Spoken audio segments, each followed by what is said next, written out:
Axiom Learning, we get a lot of questions about the private school admissions process.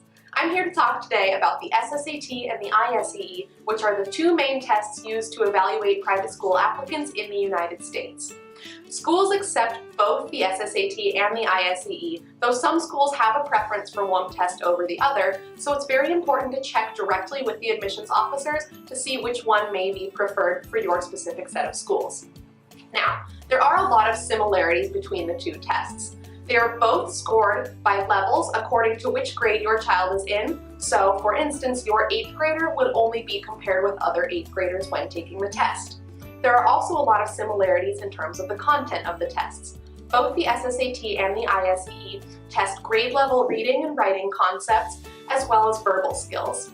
There are some differences, however, in the content.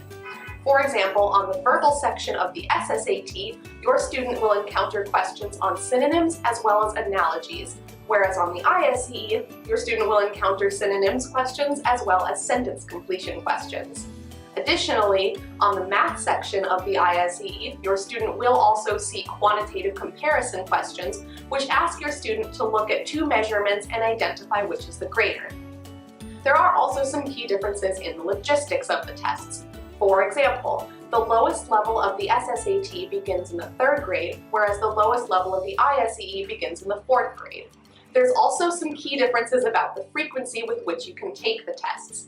You can take either test multiple times to achieve the score you want, but it's important to remember that while you can take the SSAT multiple times in a year, you can only take the ISEE once every 6 months.